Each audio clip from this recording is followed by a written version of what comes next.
வணக்கம் அன்பானவர்களே. சேரமான் தொலைக்காட்சியினூடாக உங்களை மீண்டும் சந்திப்பதில் மகிழ்ச்சி அடைகின்றேன்.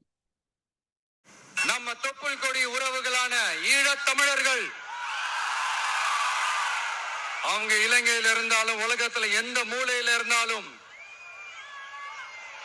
தாய் பாசம் காட்டின தலைவனை இழந்து தவிக்கிற அவங்களுக்காகவும் குரல் கொடுக்கிறது, அவங்களுக்காகவும் நிக்கிறது நம்மளோட கடமை இல்லையா? இலங்கை ராணுவத்துக்கு நம்ம அடங்கி போறதுனால நம்மள கோழைகள்னு அர்த்தம் இல்ல. புலியை முரத்தால் அடித்து விரட்டிய புறநானூற்று தமிழச்சியின் தாய்ப்பால் குடித்து வளர்ந்த பரம்பரை புலிக்குட்டிகள் நாங்கள். தமிழக சட்டமன்ற தேர்தலில் விஜய் அவர்கள் வெற்றி பெற்றிருக்கின்றார். அவருக்கான வாழ்த்துச் செய்திகள் தமிழீழ தாயகத்திலிருந்து பல்வேறு தமிழ் தேசிய கட்சிகளுடைய அரசியல் தலைவர்களால தெரிவிக்கப்பட்டு கொண்டிருக்குது. இப்படியான ஒரு சூழல்ல இந்த தேர்தல் வெற்றியை, விஜய் அவர்களுடைய வெற்றியை நாங்கள் எவ்வாறு அணுக வேண்டும், விஜய் அவர்களால ஈழத்தமிழர்களுக்கு ஏதாவது பயன் கிடைக்குமா என்பதை பற்றி தான் இன்றைய உசாவல்ல நாங்கள் பார்க்க இருக்கிறோம்.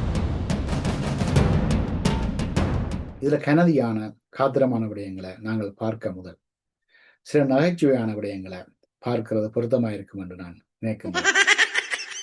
அதாவது விஜய் இந்த தேர்தலில் முன்னிலை வகிக்கிறார் என்று சொல்லி கடந்த திங்கட்கிழமை காலமே செய்திகள் வெளிவர தொடங்கின உடனேயே நான் சேரமான் பக்கத்துல தமிழத்தினுடைய மருமகனுக்கு சேரமான் பக்கத்தின் வாழ்த்துக்கள் என்று சொல்லி என்னுடைய வாழ்த்தை நான் தனிப்பட்ட ரீதியாக தெரிவிச்சிருந்தேன்.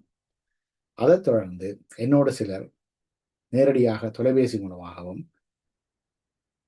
குறுஞ்செய்திகள் வாயிலாகவும் இந்த முகநூல் மெசஞ்சர் மூலமாகவும் வாட்ஸ்அப் மூலமாகவும் தொடர்பு கொண்டு நீ ஒரு தற்குறியா, அதாவது ஒரு படித்த கலாநிதி பட்டம் பெற்ற தற்குறியா என்று சொல்லி கேட்டிருந்தார்கள். தற்குறி என்று சொன்னால் அதன் அர்த்தம் பலருக்கு தெரியாது.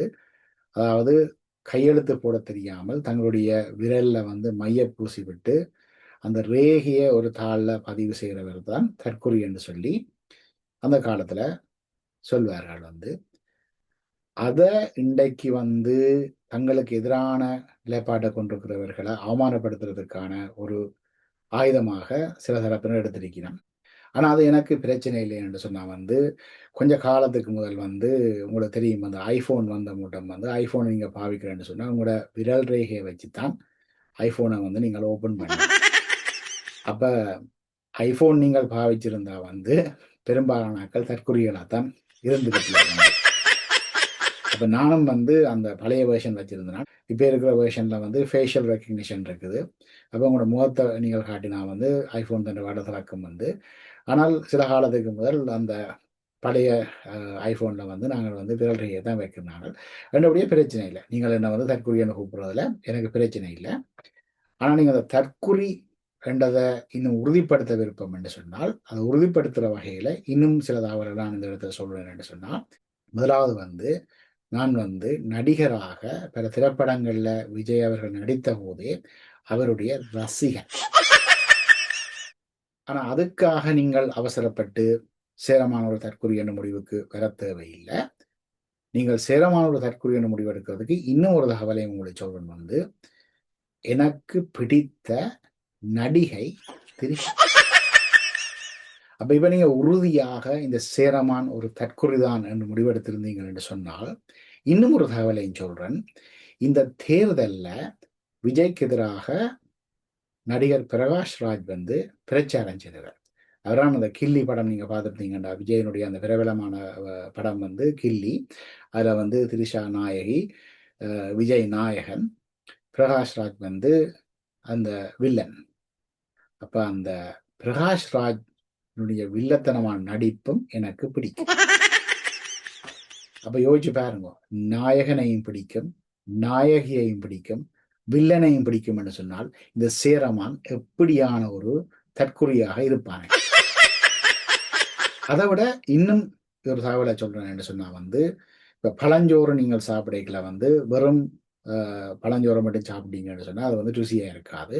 நீங்க என்ன சாப்பிடணும்னு சொன்னா அதுக்கு வெங்காயம், அதுவும் குறிப்பாக ஈர வெங்காயம், பச்சை மிளகாய், சுட்ட கருவாடு இதெல்லாம் சாப்பிட்டதான் ருசியா இருக்கும்.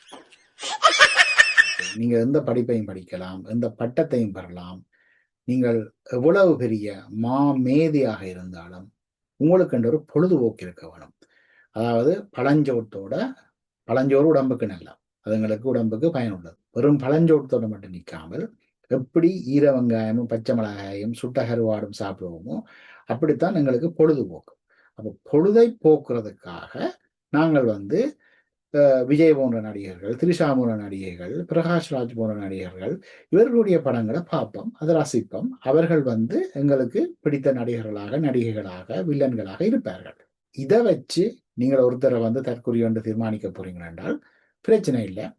மகிழ்ச்சியாக நான் தற்குறி என்ற பட்டத்தை தாங்கிக் கொள்றேன். இனிமேல் நீங்கள் கூப்பிடலாம் தற்குறி செய்ய. சரி, இப்ப நாங்கள் கெனதியான காத்திரமான விடயத்துக்கு வருவோம். இந்த தமிழக சட்டமன்ற தேர்தலில் விஜய் அவர்கள் வெற்றி பெற்றதால ஈழத்தமிழர்களுக்கு உடனடியாக ஏதாவது மாற்றம் கிடைக்குமா, நன்மை கிடைக்குமா என்று சொல்லி நீங்கள் என்னட்ட கேட்டீங்கன்னு சொன்னால் நான் உங்களுக்கு சொல்லக்கூடிய ஒற்றை வார்த்தை பதில் இல்லை. அப்படி என்று சொன்னால் என்னத்துக்காக இந்த விஜயை தமிழத்தின் மருமகன் என்று சொல்லி அவருக்கு ஒரு வாழ்த்தை நீங்கள் தெரிவிக்கணும். எங்களுடைய இந்த தமிழ தாயத்தில் இருக்கிற இந்த தமிழ் தேசிய அரசியல் கட்சிகளுடைய தலைவர்கள், நாடாளுமன்ற உறுப்பினர்கள், பிரமுகர்கள் எல்லாம் வாழ்த்து தெரிவிக்கிறார்களே. அர்ஜுனா ராமதான் வாழ்த்துறார், கஜேந்திரகுமார் பொன்னம்பலம் வாழ்த்துறார், ஸ்ரீதரன் வாழ்த்துறார், சுமந்திரன் வாழ்த்துறார், சாணக்கியன் வாழ்த்துறார். இப்படி ஆளாளுக்கு வாழ்த்துறாங்களே. இவங்களெல்லாம் தற்குறிகளா என்று சொல்லி நீங்கள் யோசிக்கலாம். முதலாவதாக நாங்கள் புரிந்து கொள்ள வேண்டியது என்னென்று சொன்னால், தமிழகத்துல யார் ஆட்சிக்கு வந்தாலும் அவர்களுக்கு நேசக்கரம் நீட்ட வேண்டியது எங்களுடைய கடமை. ஏனென்று சொன்னால், எங்களுக்கு இருக்கிற தொப்புள் கொடி உறவுகள் தமிழக மக்கள். இந்த தமிழக மக்கள் தங்களுடைய ஜனநாயக உரிமையை பயன்படுத்தி தங்களுடைய ஒரு ஆட்சியாளர்களை தெரிவு செய்யும் போது அந்த ஆட்சியாளர்களோடு நாங்கள் முரண்பட முடியாது. ஏனென்று சொன்னால், எங்களுக்கு இருக்கக்கூடிய ஒரே ஒரு மாநில அரசு, ஆதரவாக இருக்கக்கூடிய ஒரே ஒரு மாநில அரசு தமிழக மாநில அரசு தான். அதை யார் அந்த ஆட்சி பீடத்தில் இருந்தாலும் அவர்களை ஈழத்தமிழர்களாகிய நாங்கள் அவர்களை நோக்கி நேசக்கரம் நீட்ட வேண்டிய கடமை எங்களுக்கு இருக்குது. இதுக்கான ஒரு சின்ன உதாரணத்தை சொல்றேன். சில ஆண்டுகளுக்கு முன்னர் கோத்தபாய ராஜபக்ச ஸ்ரீலங்காவுடைய அதிபராக இருந்தபோது யாழ் பல்கலைக்கழகத்தில் இருந்த முள்ளிவாய்க்கால் தமிழ்நாடு இப்படி நினைவு தூவி ஸ்ரீலங்கா அரசால இடிக்கப்படுது. அப்ப அது இடிக்கப்பட்ட உடனே அதுக்கு எதிராக கடுமையான எதிர்ப்புகள் புலம்பெயர் தேசங்கள்ல, தாயகத்துல தெரிவிக்கப்படுற ஒரு சூழல்ல அது தமிழகத்துல ஒரு அதிர்வலையை ஏற்படுத்தி அந்த நேரத்தில் எடப்பாடி பழனிசாமி அப்ப முதலமைச்சராக இருந்தவர் என்ன செய்கிறார்? மத்திய அரசோட தொடர்பு கொண்டு கதைச்சு அவர்கள் கொழும்புல உள்ள ஸ்ரீலங்கா தூதரோட கதைச்சு அவர் என்ன செய்கிறார்? ஸ்ரீலங்கா அரசு ஆட்சியாளர்களோட கதைக்கிறார், கோத்தபாயோட கதைக்கிறார். நீங்கள் இப்படி செய்தால் இது தமிழகத்தில் ஒரு கொந்தளிப்பை கொண்டு வரும் என்று. அப்ப உடனடியாக அந்த இடிக்கப்பட்ட தூவியை திருப்பி கட்டுறோம் என்று சொல்லி யாழ் அந்த பல்கலைக்கழக துணைவேந்தரை அறிவிச்சு அந்த தூவி திருப்பி கட்டப்பட்டது உங்களுக்கு தெரியும். இது ஒரு சின்ன உதாரணம். எடப்பாடி பழனிசாமியை பெரிதாக எங்களுக்கு தெரியாது. அவர் பற்றின ஒரு பிம்பம் கூட ஈழத்தமிழர்கள் மத்தியில பெரிதாக இல்லை. அப்படி இருந்த போதும் அவர் எங்கள் பக்கத்தில இருந்து எங்களுக்கு ஒரு அநீதி இழைக்கப்பட்ட என்று கேள்விப்பட்ட உடனே ஒரு எதிர்ப்பொன்றை தெரிவித்தவர் என்று சொன்னால், எங்களுக்கு இந்த தமிழகத்தில் யார் ஆட்சியாளர்களாக இருந்தாலும் அவர்களுடைய ஆதரவு எங்களுக்கு எப்பவும் தேவை. அப்ப விஜய் அவர்கள் ஒரு நடிகர் என்ற அடிப்படையில் உங்களுக்கு அவரை பிடிக்காமல் போனால் பிரச்சனை இல்லை. ஆனால் தமிழக மக்களுடைய அபிலாசைகளை பிரதிபலிக்கின்ற ஒருவராக இன்றைக்கு விஜய் திகழ்கின்ற நிலையில அவருக்கு நாங்கள் நேசக்கரம் நீட்டாமல் இருப்பது ஒரு அரசியல் ரீதியாக ஒரு முட்டாள்தனமான செயல் என்றுதான் நான் சொல்றேன். நான் விஜய் அவர்களை வாழ்த்தியதற்கு இது மட்டும் காரணம் இல்லை. விஜய் அவர்கள் தன்னுடைய அரசியல் பயணத்தை கடந்த வருடம் தொடங்கியக்குள்ள தன்னுடைய அந்த அரசியல் பயணத்தினுடைய தொடக்க மாநாட்டை நடத்தும் போது ஒரு உரை ஒன்று ஆற்றியிருந்தவர். அந்த உரையை நான் நேரலையில கேட்டேன். நம்ம தொப்புள் கொடி உறவுகளான ஈழத் தமிழர்கள் அவங்க இலங்கையில இருந்தாலும் உலகத்துல எந்த மூலையில இருந்தாலும் தாய்ப்பாசம் காட்டின தலைவனை இழந்து தவிக்கிற அவங்களுக்காகவும் குரல் கொடுக்கிறது, அவங்களுக்காகவும் நிக்கிறது நம்மளோட கடமை இல்லையா? மீனவர்களோட உயிர் எந்த அளவுக்கு முக்கியமோ அந்த அளவுக்கு ஈழத் தமிழர்களோட அவங்களுடைய கனவுகளும் அவங்களுடைய வாழ்க்கையும் நமக்கு ரொம்ப ரொம்ப முக்கியம். இப்ப இந்த இடத்துல ஒரு விடயத்தை நான் தெளிவுபடுத்த வேண்டும் என்று சொன்னால், அன்னை இருக்கிறார் என்று சொல்லி நம்புபவர்களில் நானும் ஒருவன். ஆனால் விஜய் அதை நம்ப வேணும் என்ற கட்டாயம் அவருக்கு இல்லை. ஏனென்று சொன்னால், நானே தேசத்தின் புதல்வியோட உரையாடும் வர அன்னை இல்லை என்றுதான் உறுதியாக நம்பிக்கொண்டிருந்தான். அப்படியான ஒரு சூழல்ல விஜய்க்கு யாரும் தெளிவுபடுத்தவில்லை. இல்ல அன்னை இருக்கிறார் தான், அவர் இருக்கிறதுக்கான, அவரை நம்ப வைக்கிறதுக்கான முயற்சியை வெறும் எடுக்கையில. அந்த வகையில அவர் அன்னை இல்லை என்று சொல்றதை நாங்கள் அவர் மீது குறை சொல்ல முடியாது. அவர் தனக்கு தெரியாத ஒரு விடயத்தை தனக்கு தெரிந்ததான் நினைத்துக் கொண்டு பேசுகின்றாரே தவிர அவ்வளவுதான். இல்ல முக்கியமான விடயம் என்னென்று சொன்னால், அவர்களுடைய அன்னை மீது கொண்டிருக்கிற அந்த மரியாதையைத்தான் அந்த உரை மூலமாக என்னால உணர்ந்து கொள்ள முடிஞ்சுது. அதுவும் விஜய் அவர்கள் மீது நான் மரியாதை கொண்டிருக்கிறதுக்கான இன்னொரு காரணமாகும். அது விஜய் மீது எனக்கு இருந்த மதிப்பை மேலும் பல மடங்காக அதிகரித்தது. இதெல்லாத்தையும் விட விஜய் அவர்கள் சில பாடல்களை பாடியிருக்கிறார், சில படங்கள்ல நடிச்சிருக்கிறார், யாழ்ப்பாணத்திலிருந்து வந்த ஒருவனாக நடித்திருக்கின்றார். ஒரு பாடல்ல அவர் பாடுறார், அகதியாக வாழும் மக்களுக்கு அமைதியான வாழ்வு கேட்பேன் என்று சொல்லிதான் நிறைய அவர் எங்கள் சம்பந்தமாக வச்சிருக்கிறார். இதெல்லாத்தையும் விட 2009ஆம் ஆண்டு முள்ளிவாய்க்கால தமிழின அழைப்பு நடைபெற்ற போது அதை எதிர்த்து சென்னை சேப்பாக்கத்துல ஒரு உண்ணாவிரத போராட்டம் உண்ட விஜய் அவர்கள் நடத்தினவர். ஈழத்தமிழர்கள் இருக்க இடம் இல்லாம, கொடுக்க உடை இல்லாம, உணவு இல்லாம கஷ்டப்பட்டு இருக்கிறாங்க. இந்த நேரத்துல அவங்களுக்காக நாங்க எல்லாரும் இன்னைக்கு ஒரு நாள் உணவு இல்லாம இருக்கக்கூடாதா? அதுக்காக தான் இந்த உண்ணாவிரத போராட்டம். அவர் அந்த உண்ணாவிரத போராட்டத்தை நடத்தின சமநேரத்துல தமிழகத்துல இருந்த அவருடைய ரசிகர் மன்றங்கள், 38 ரசிகர் மன்றங்கள் எங்களுக்கு ஆதரவாக அங்கு ஒரு போர் நிறுத்தம் பெற வேண்டும் என்று சொல்லி அவர்களும் அடையாள உண்ணாவிரத போராட்டத்தை நடத்தினார்கள். வர்ற செய்திகள், பார்க்குற போட்டோஸ் இதெல்லாம் பார்க்கும்போது மனசுக்கு ரொம்ப கஷ்டமா இருக்கு. ஸோ அதனால என்னுடைய நற்பணி இயக்கத்தில் இருக்கிற எல்லாரும் சேர்ந்து, சென்னையில் மட்டும் இல்லை, தமிழ்நாடு ஃபுல்லாக இப்போ சொன்னாங்க கிட்டத்தட்ட 37 இடத்துல இப்போ உண்ணாவிரதம் நடந்துகிட்டு இருக்கு. இது மட்டும் இல்லாமல் இந்த போர் நிறுத்த சொல்லி டில்லிக்கு விஜய் அவர்கள் தந்தி அனுப்பினார். உடனேயே தன்னுடைய ரசிகர்களின் தந்தி அனுப்பினார். அதாவது என்னை நேசிக்கிற என் ரசிகைகளுக்கு ஒரு சின்ன வேண்டுகோள்.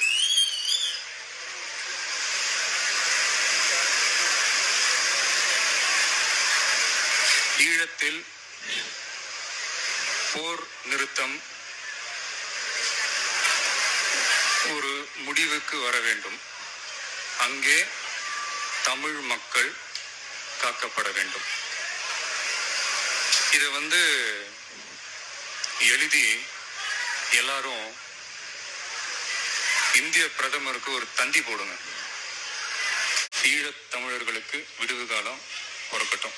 இது என்னுடைய ரசிகர்கள் மட்டும் இல்லை, தமிழ் இன உணர்வுள்ள அத்தனை பேரையும் நான் கேட்டுக்கிறேன். தேங்க்ஸ். இப்படி தன்னால முடிஞ்ச அளவில் தமிழீழ மக்களுக்காக விஜய் அவர்கள் குரல் கொடுத்து வந்திருக்கின்றார். இதெல்லாத்தையும் விட விஜய் அவர்கள் தமிழீழத்தினுடைய மருமகனா இல்லையா என்று நாங்கள் முடிவெடுக்கிறோம் என்று சொன்னால், இன்னொரு விடயத்தை நாங்கள் கவனத்தில் எடுக்க வேண்டும்.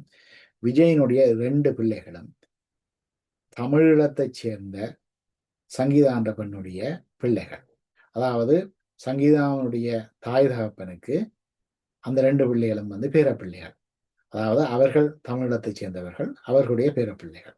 அப்ப தமிழீழம் என்ற ஒரு நாடு அமைந்தால் அந்த நாட்டினுடைய குடியுரிமைக்கு விஜயனுடைய 2 பிள்ளைகளும் தகுதி வாய்ந்தவர்கள். என்னதான் விஜய்க்கும் விஜயனுடைய துணைவியாருக்கும் விவாகரத்து நடந்தாலும் அந்த பிள்ளைகளுக்கு தமிழீழத்துல குடியுரிமை இருக்குது. அப்படிப்பட்ட அந்த பிள்ளைகள் நாளைக்கு ஒரு கதைக்கு தமிழீழத்துல குடியேறி தங்களுடைய அப்பா தங்களோட இருக்கணும் என்று சொன்னால், இல்லை உங்களுக்கு குடியுரிமை இல்லை என்று சொல்லி நாங்கள் மறுக்க முடியுமா? அப்ப நீங்கள் எந்த விதத்துல வாதிட்டாலும், ஒருவேளை சங்கீதாவும் விஜய் அவர்களும் விவாகரத்து செய்து கொண்டாலும் கூட விஜய் தமிழீழத்தினுடைய மருமகனாகத்தான் தொடர்ந்து இருப்பேன்.